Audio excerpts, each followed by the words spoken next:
Let's all just take a moment, acknowledge each other, and breathe. Okay, welcome back to Office Hours. I am so happy to be here with you. These are the lives. So, before I jump into what the topic is going to be about today, I decided to do these lives. I've been wanting to do lives for a while, for a number of years actually. I've had the thing to go live, but I never went live. And in 2025, I decided what is the easiest, m- pain less way I can create content. Because as you know, for a small business, right? I have a small business.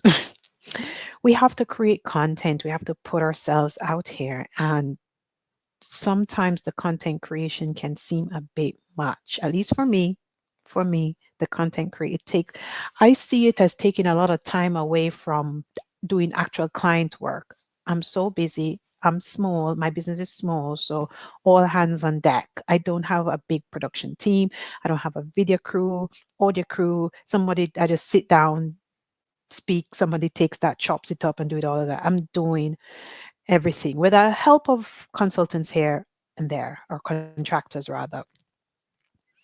And I thought, you know what, doing the lives would be the best way going forward, because I can come, be live, talk, pick questions that you guys sent to me in the DMs, talk about them. And what better way to connect with you than to sit here and just talk my head off than so I'm just so happy to be doing these lives. To be honest, it has really helped me with my content creation. It made it a little bit easier for me, because at least every Wednesday now I have it in my calendar. I'm doing this live, and then we can chop these videos up and use them over the course of the week, instead of being sat trying to create carousels and all that good stuff. It just became a bit too much. So, top tip for you, if you're a small business owner, do the lives if you can, or just before I started doing the lives, as you know, I would record the videos and then chop them up.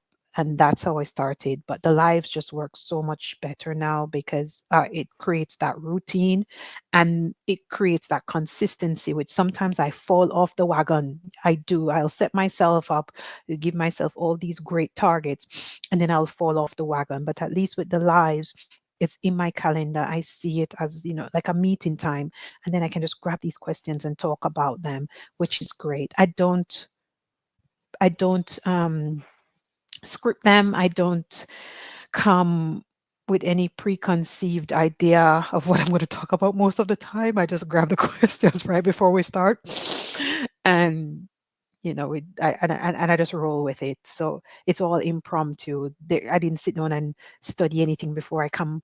Just all impromptu. So if you're a small business owner and you want to create some content, and it's beginning to be a pain for you, like it did for me, consider doing videos or the lives. It's just so much easier than sitting down and coming up with written content, at least for me. So, in today's video, in today's live, I'm going to talk about the minimum contract, like the essential things you need to have in your contract. And this is off the back of discussion I had with someone about what's the minimum. And as you know, office hours is for SMEs, growth businesses, scaling businesses. So these are the issues that we talk about, that as you are a small to medium sized business, you're growing, you're out here getting more work, trying to really grow.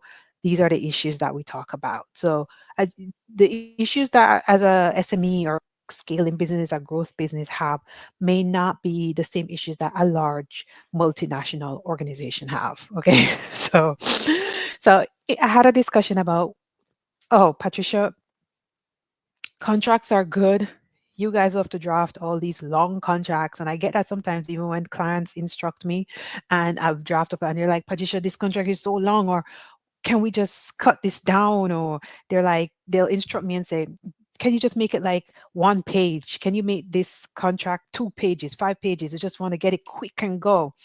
And I get it. I get it. Because even running my own business, it's not like I'm a lawyer in a law firm, like private practice. I'm not removed from the issues that you face as a small business owner, because I face them too. And this is not my first rodeo in the business environment. I've done other things before, non-legal things as well, like selling my wares, in terms of retail and all that stuff. So I get it.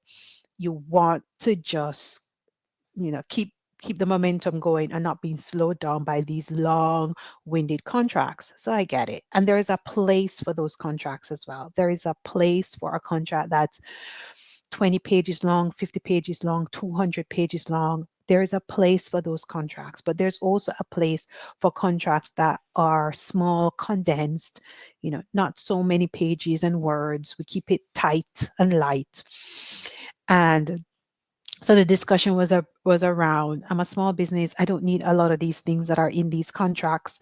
And, can I just, what are the main things that I need in my contract to get me going? And here are some of them that I want to discuss with you today. So I would say some of the minimum, like essential things that you need to have in your contract is the parties who are involved. Who are involved in this relationship, in this transaction? And it might seem to you like, why harp on that? But I've seen so many, and I've been involved in cases where the parties aren't properly identified. And that is so key, because if something goes wrong, you have to go the dispute resolution route.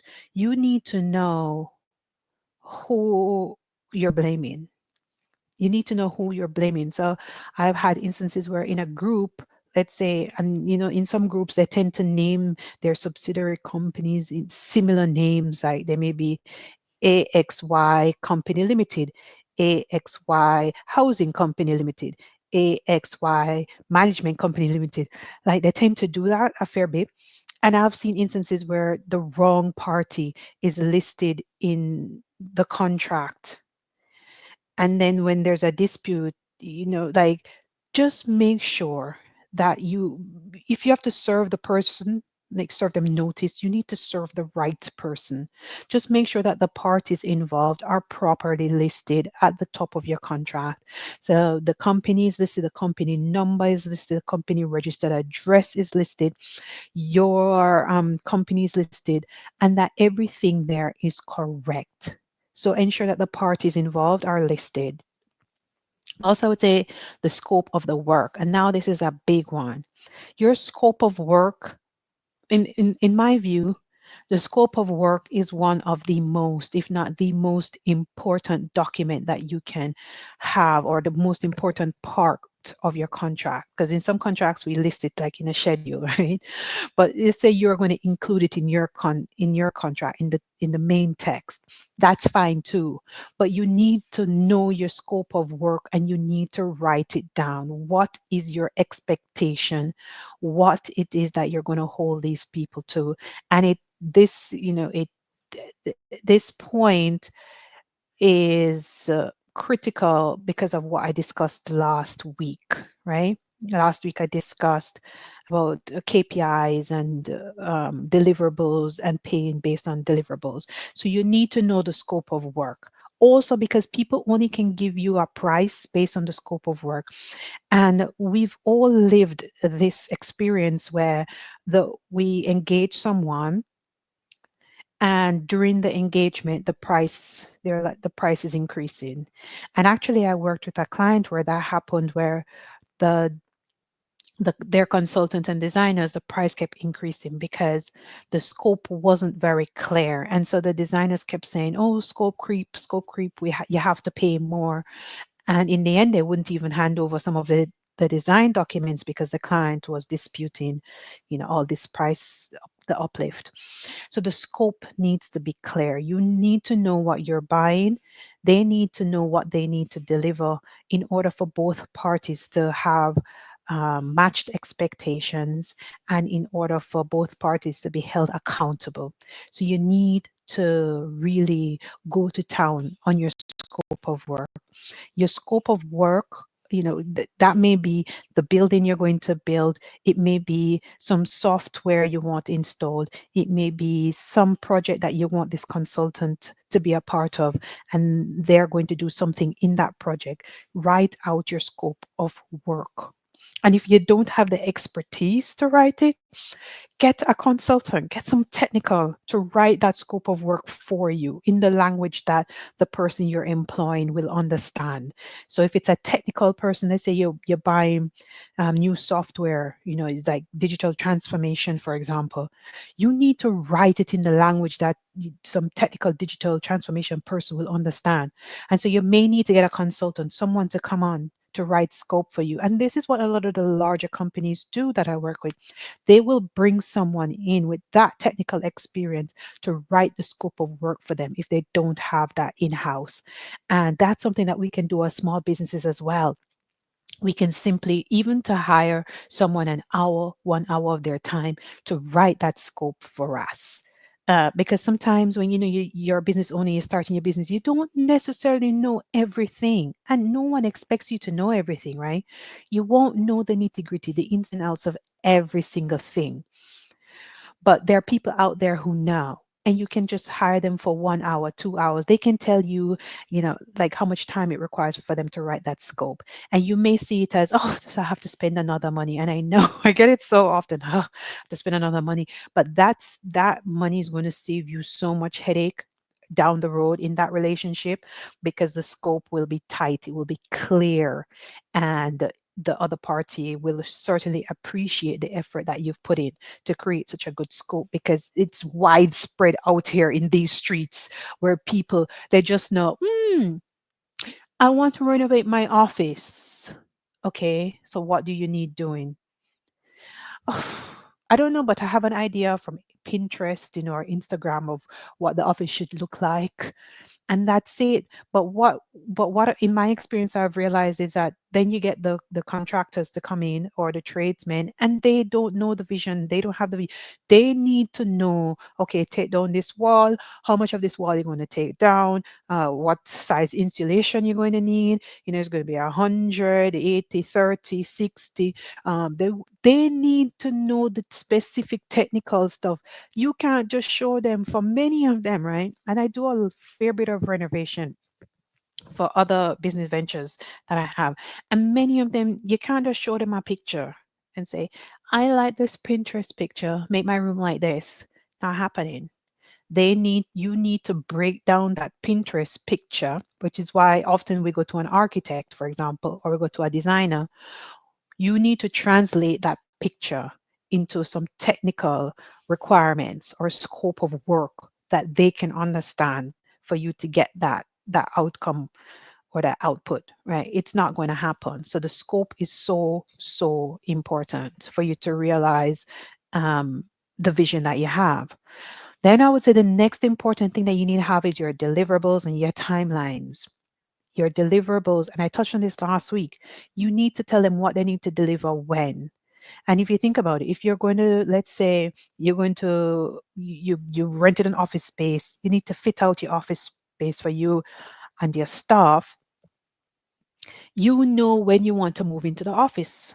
You know that by, let's say now we're in April, okay, by the 1st of September, I want to move into this office. I should be in there. So that's your deadline. Or let's say the 1st of September, that's the moving date, right? That's your moving date. That's your deadline. So that's your personal company, team, business deadline. What does that mean for your project? It means, therefore, that they're going to have to be finished on site, let's say a couple days before, for your cleaners to come in, for you to sign off on things, for to ensure that the office is ready. So on the first, when your truck pulls up with all your computers and stuff, the place is ready for you. So you need to have your deliverables and you need to have your timelines, and this is your program. And similarly with your scope, you can get a consultant, pay them an hour's work, 2 hours work to create that program for you if you don't know how to create your program, or just So many people now know have project management softwares like Monday and this and that, all that stuff. Use it. Create your program. Have your deliverables. Have your timelines.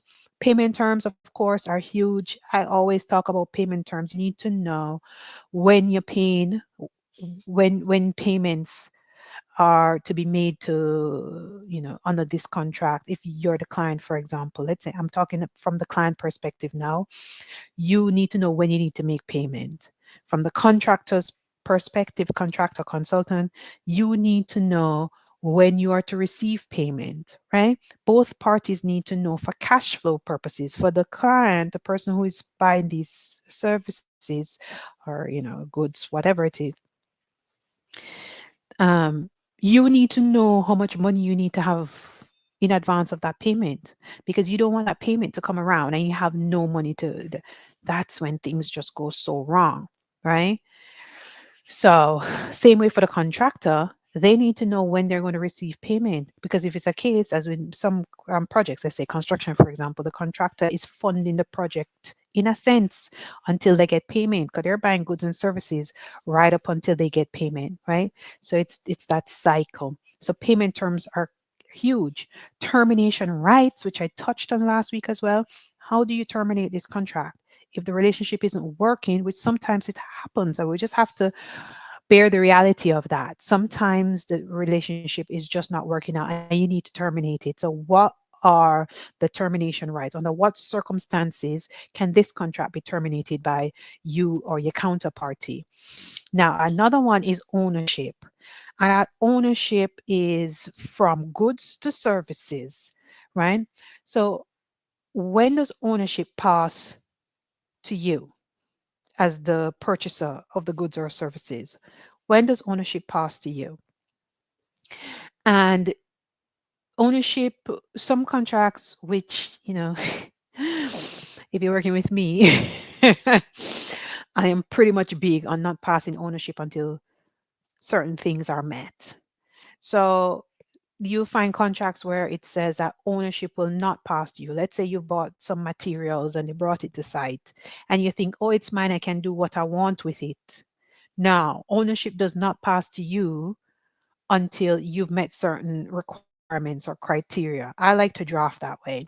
Ownership just don't pass to you because it come to your construction site. Okay.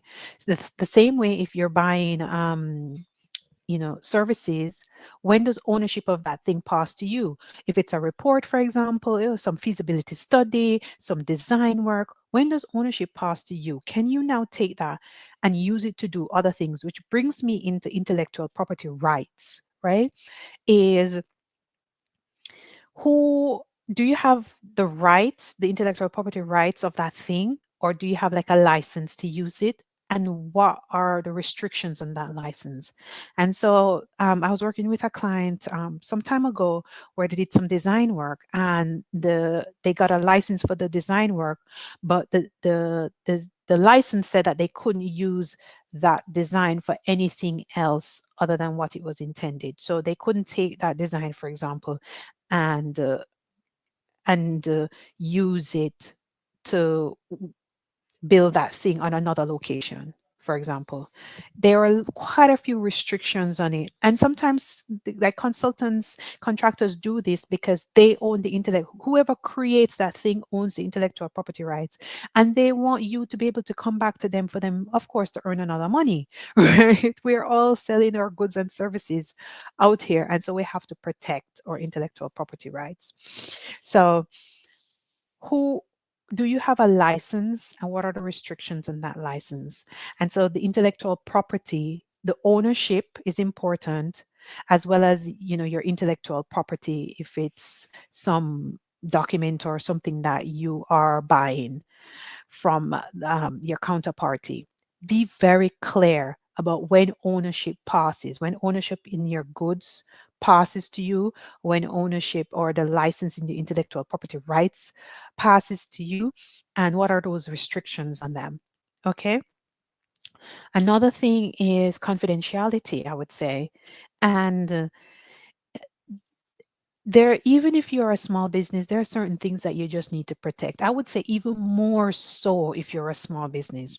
There are certain things that you just need to protect. You don't want them going out there, um, or you don't want them going out there and saying, certain things. If there's uh, anything about your business that's unique to you, put some confidentiality clause in there.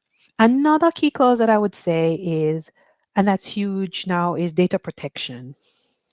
Right? Is data protection is so I was working with a client some time ago, and they were buying software as a service, but they didn't want any data protection clause in the agreement. They didn't see it as important. So I'm like, but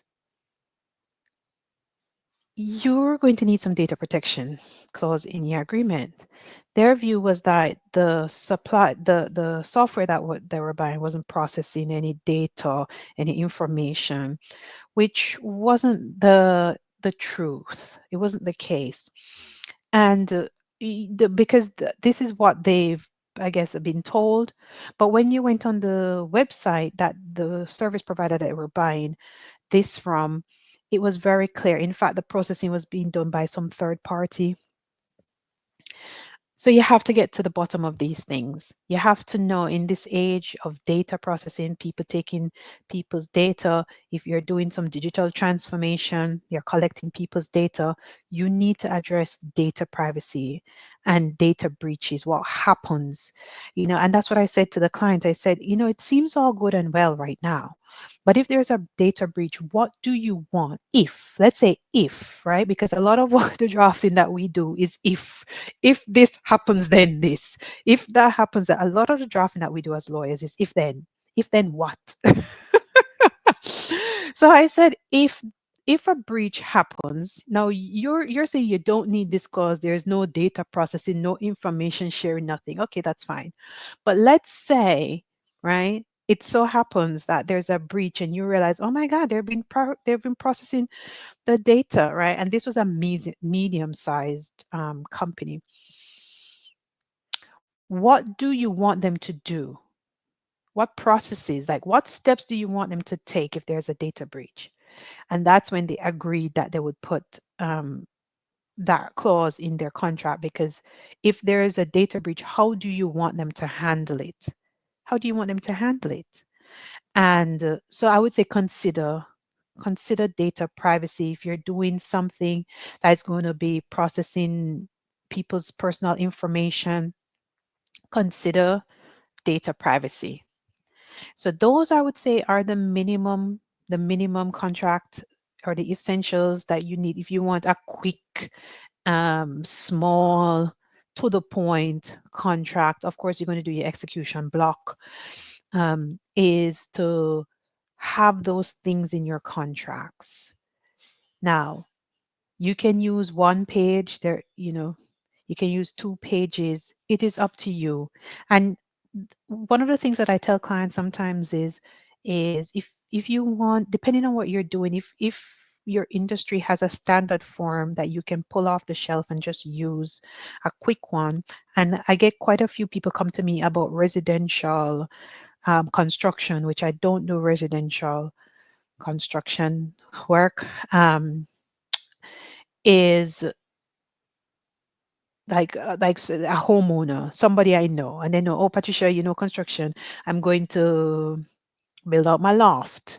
The contractor doesn't have any contracts, which we know happens. They just turn up and say, and I'll just say, just go to Reba, for example, and just pull one of their standard form contracts for residential work, and use that. So if you are in an industry, if there is some standard form that's very small, geared towards a small business, use it. You can use it. Um, you don't always have to pay a lot of money going to a lawyer to draft these things up for you. If there's a standard form, use it. So those are the essential contract terms and conditions, I would say, that you should always ensure that you keep in your contracts, no matter how small. ensure that these things are in your contract. They're going to save you so much headache in the future. So much. Like I'm thinking about it, that the parties involved part is so overlooked. So overlooked. Like it is crazy. And then I had the issue where then we had to novate some contracts and the party was just incorrect. It was just incorrect. And we're novating these contracts and it was just a headache. So that parties involved part is so important. Okay. So thank you so much for being here with me today. I'm actually in a really good mood. I'm just trying to contain all this goodness, because I'm in a really, really good mood. Spring is here, and I'm always happy when spring comes about because the winter can seem just so long to me. So, as usual, let me know in the comments if this is helpful. Send me a DM if you have a question or a clarification, and I do respond in the DM. And thank you so much for watching, and I will see you in my next live stream. Bye.